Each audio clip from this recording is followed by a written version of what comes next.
Shin Megami Tensei 5 launched back in November of 2021, and Atlus is very excited about the sales of this game, and it's proving exactly what I've said about the Nintendo Switch, about Shin Megami Tensei, and what the future needs to be for RPGs, for certain types of RPGs in the future. We're going to go ahead and get to that, plus a lot more, but before we do, what's up everyone, OJ here. Please make sure you hit that like button, subscribe if you're someone new, and click that notification bell to get my videos first. And we're starting off with a 2022 message from Atlus themselves when it comes to Shin Megami Tensei, Persona, and even a surprise title that we don't know about yet. So let's go ahead and get right into it. Atlus Statement 2022. Happy New Year! In November 2021, Shin Megami Tensei 5 was launched simultaneously worldwide, and it got off to a good start, selling over 800,000 copies in total. Thank you very much for your support. 2022 will start with the remastered version of Persona 4 Arena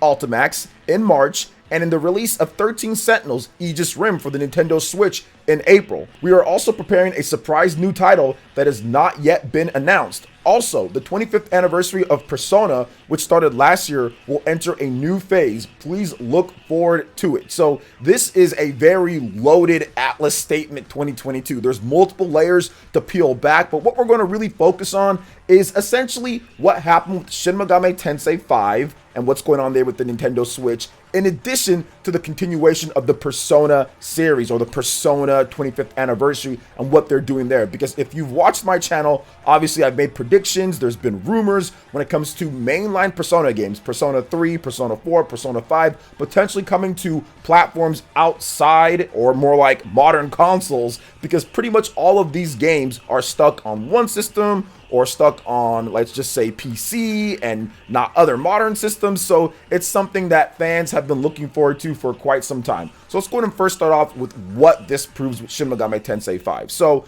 I've stated before in the past, if you watch my videos, that the Nintendo Switch has been a beacon when it comes to advancing series forward, breaking past the limits sales-wise and popularity-wise from what it's done before. This is something that's been a reoccurring theme with the Nintendo Switch, from the top-line games all the way to more of the bottom line selling games. We're not talking about actual ratings or anything like that, guys, here. We're just talking about sales and popularity of the game. So you can go from Legend of Zelda, right? Legend of Zelda has sold best on the Nintendo Switch. Legend of Zelda Breath of the Wild is the best selling Zelda game of all time. That's on the Nintendo Switch. 3D Mario, best selling 3D Mario all time on the Nintendo Switch. Heck, you can even look at Mario Kart, right? You can look at so many different games that have came out. Fire Emblem, for example, Xenoblade Chronicles. All of these games have had their best in the franchise ever on the Nintendo Switch. And now we have Shin Megami Tensei 5, another game that came out, and it sold 800,000 copies. Now, to put into perspective how good that is for this franchise,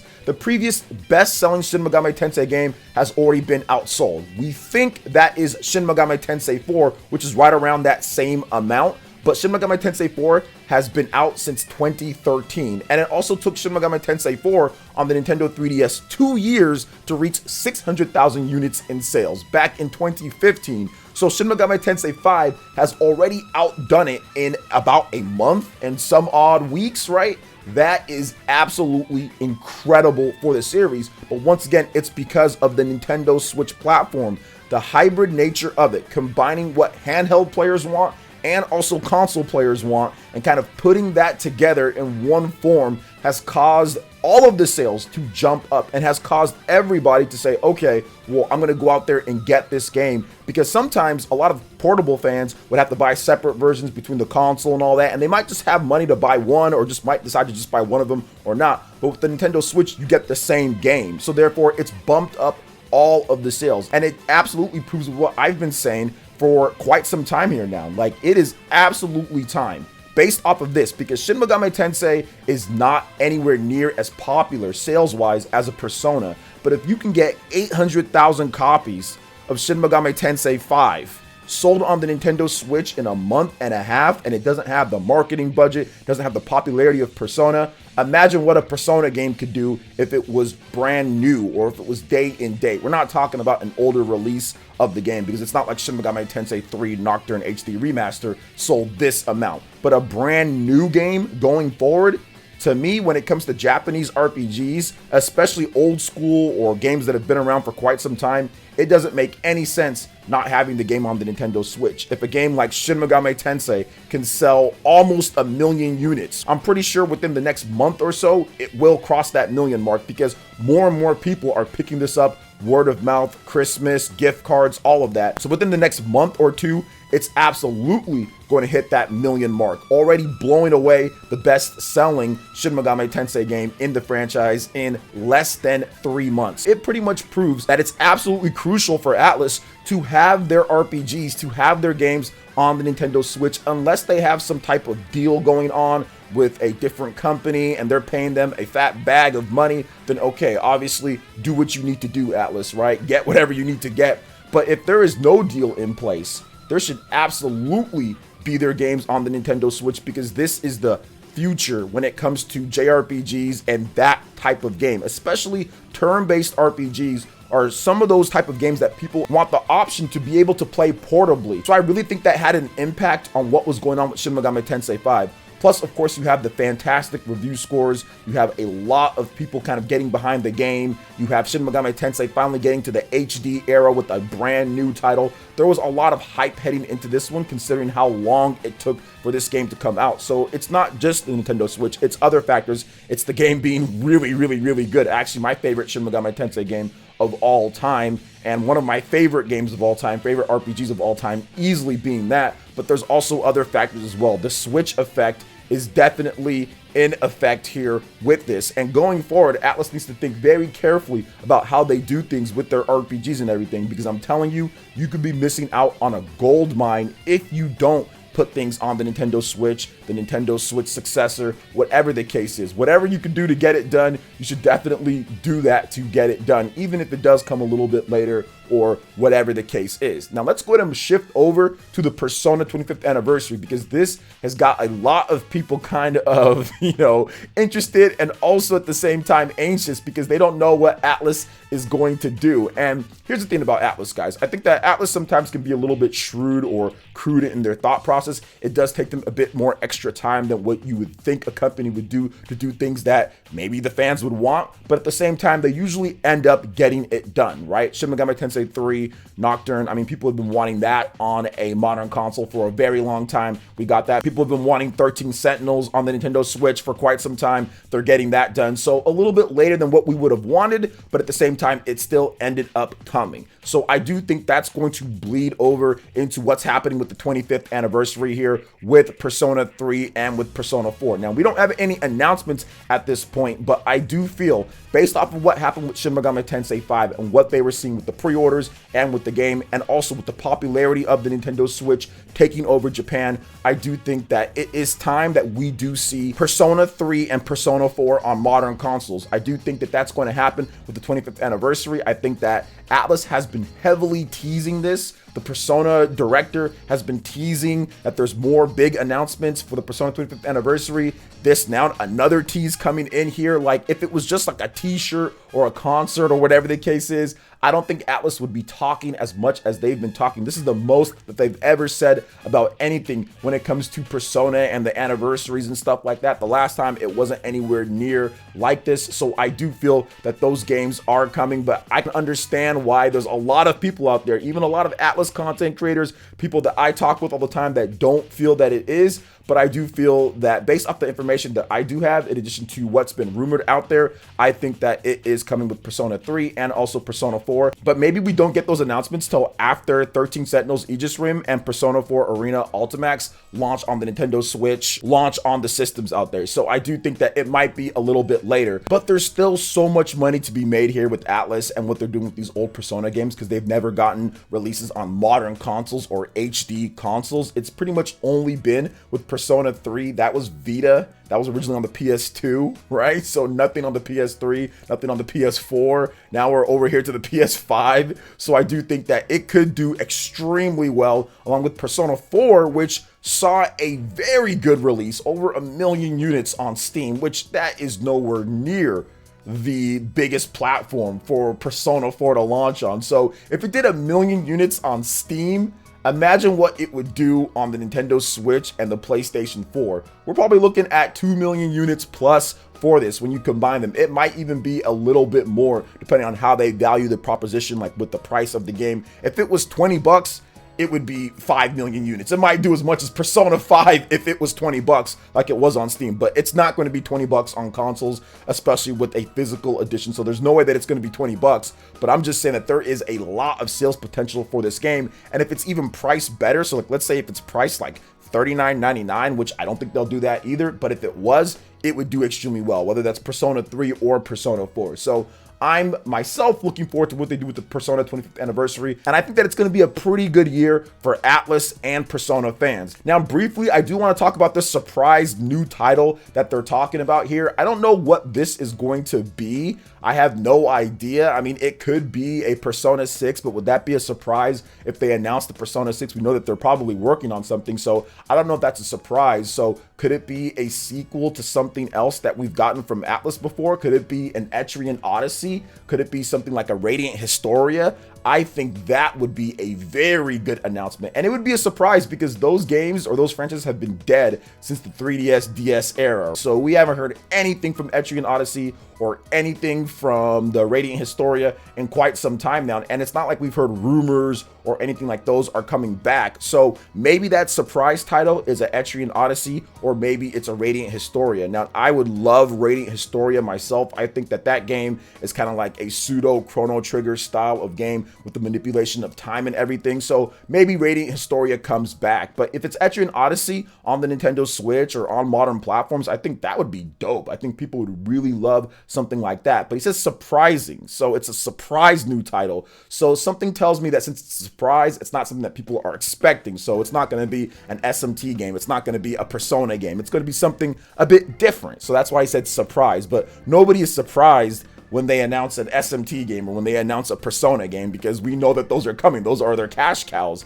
So we'll see what it ultimately ends up being. What do you guys feel that this surprise title could be from Atlus? How do you feel about the Shin Megami Tensei sales, about the Persona 25th anniversary? What do you think that Atlus is going to do? Is there going to be big surprises this year with Atlus? Let me know your thoughts in the comment section below. All right, and moving on to the next topic here. Nintendo has started the little bit of teasing with their games, and that's what Splatoon 3 in 2022. The official Nintendo of America Twitter account had this to say on Splatoon 3. New Year's resolution idea: brush up on your Inkling skills in preparation for #Splatoon 3. Now, what this means here from a marketing perspective is that the game is starting its marketing cycle. You have an actual character animation here, 2022. They're flipping around that brush and everything, and that's absolutely awesome. But there's a little bit more to this. I know it seems simple, but there's a bit more to this, because I think that this is the start of their marketing cycle for an announcement and a potential Nintendo Direct. I think that Splatoon is a big enough franchise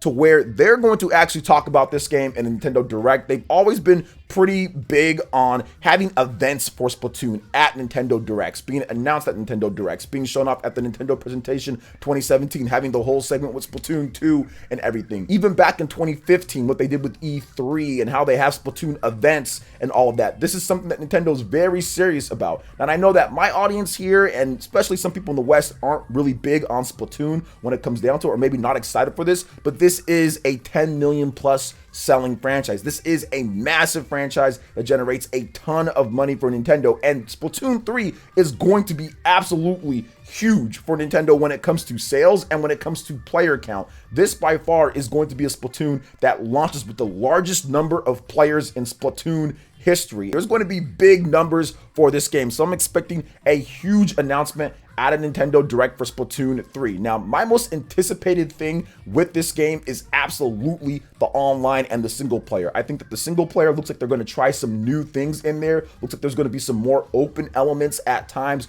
for the single player, but also it looks like the story is going to take another twist and turn, especially coming off of that amazing Octo expansion and what they did there, and the Splatfest between Chaos and also Order as well. That's all going to tie in into one thing here, kind of bringing about probably the best single player experience that we've seen in Splatoon to date. So I'm very excited for that. but also the multiplayer. I mean, you can't do Splatoon without the multiplayer. I really want to see Nintendo take the next level here. There needs to be adequate online features in this game. Now, they made big strides from Splatoon 1 to Splatoon 2 with what you can do, but they need to take the next step here when it comes to how the lobbies function, how they work, some of the features in there. It really needs to go in, and that's why I'm most excited about Splatoon 3, because I feel that those things will be done, especially running on Nintendo's more streamlined and new NPLN network, with Splatoon 2 and Splatoon 1 running on what they did before. See how good Mario Party Superstars Online is, how good Monster Hunter Rise Online is. That's because they have all of the upgrades that Nintendo's been adding in to their Switch Online, and Splatoon 3 is going to take full advantage of that. So I cannot wait to see what they add, what they do, and how everything is in Splatoon 3 on the Nintendo Switch. It's going to be a blast. I feel that this game is going to be at a Nintendo Direct. They're going to have an announcement in terms of a release date. We talked about some of the rumors that's been out there. I think that this is still a June, July-ish type of title. So yeah, they wouldn't be talking about it if it wasn't coming out in the first half of the year. So I do think that it will be in that summer type of range, and there will be a Nintendo Direct. I think this is a little bit of a foreshadowing to get ready, get prepped. There's going to be Nintendo Direct in spring. I think spring, maybe March, April time, we get something. They might drop some more hints when it comes to Splatoon before that. But yes, Nintendo Direct is coming up in my opinion. And also Splatoon 3. Get ready for that, because that's going to be incredible. So what are your thoughts on Splatoon 3? What do you want to see added? How do you feel this game's going to work out? When do you feel it's going to drop? Let me know in the comment section below. All right, and moving into the final topic here, guys, we've got this beautiful box art of Triangle Strategy, in addition to some information on who exactly drew it, and of course, talking about the game itself, because I'm excited for this game, just like a lot of you guys are. So Square Enix, shout out to Final Weapon, Square Enix shared new box art for the upcoming strategy RPG, Triangle Strategy. The box art is drawn by Bravely Series and Octopath Traveler illustrator Naoki Ikushima, and you guys are seeing this box art right here. There's been some mixed messages on it. I posted it on Twitter, and a lot of you guys felt that the box art was really cool, retweeted, liked the post and everything. The game is set for March 4th. There's a demo that you guys can go out there and play. And I always feel the Team Asano games, these AA RPGs that capture the old spirit of games like Final Fantasy Tactics or the old school Final Fantasies and all that, they do a great job of setting up what you can expect with the box art and also with the game. They always let us, the gamers, give them feedback on how to make the game better before the game launches with demos. They do so many things to reach out to the fans. These type of games are like the old games of back then, the old RPGs on the Super Nintendo and everything, where you just felt that there was like a personal connection between the game and yourself, especially when we're the ones who give them feedback in order to make it better and everything. So I've always been a big fan of supporting the Team Asano games, and you can tell that it's the Team Asano Square Enix because of the names, right? This has been also somewhat, I wouldn't say a controversy, but something that people always bring up with any Team Asano game. They always have like pretty much like the normal font with the underline underneath it, and it's always a literal interpretation of the game itself in terms of the mechanics of the game or what the game is about. Bravely Default, well, you have the Brave and Default system. You look at Octopath Traveler, Octo, 8, Traveler, Traveler's going around the world. So it's a literal interpretation. Triangle Strategy, Triangle, 3 different paths that you can potentially do. Triangle, then also Strategy RPG. It's Strategy RPG, right? So they have literal and also somewhat, people say weird, but I actually say it's fitting for what they do, and that has been their MO since day one with Team Asano games, the Bravely Default, Bravely Second, and Layer. If you play the game, you know what I'm talking about there. They've always done this, and they've always had unique, I would say, perspectives on what they do with the title, with the games, how they play, and what areas they kind of go into. All of these games are all Team Asano games that I've talked about, but they all operate very differently. So I do think that there is a certain charm that fans who do like all of them can kind of connect to each other, but at the same time, they each have their own, I would say, legs and kind of stand up on their own compared to the other games. So to me, this box art is phenomenal. I think that it looks great, and I think that the bleakness of war, to kind of describe what this box art is about, the bleakness of war never changes. It's dark, it's moody, it's going to be a sad game. This is not a happy-go-lucky HD 2D game or bright and colorful or anything like that. It's a very serious, very dark and gritty game. And man, I mean, don't let the looks fool you when it comes down to the art style, man. This game is going to have some punishing consequences and some punishing choices to make when it comes down to it. That's going to make you think really hard about where you want to go, what area you're going to do, what you're going to do in this game. So to me, I think that it perfectly sums up war and what war would be like if you were there. This is how a lot of people are feeling. You got the crows there that are flying around. You've got the battlefields all dark and gloomy. That's how it is for a lot of them. So I feel that this is a perfect representation of how this game is going to be, and I cannot wait for March 4th. I think that Triangle Strategy is going to be a phenomenal game. So what are your thoughts when it comes to everything that we discussed here, from Triangle Strategy, Splatoon 3, Shin Megami Tensei, Persona? Let me know in the comment section below. All right, guys, that wraps it up for this video here. Thank you so much for watching. I do appreciate it. Please make sure you hit that like button, subscribe if you're someone new, click that notification bell, and we will see you for the next video. Peace.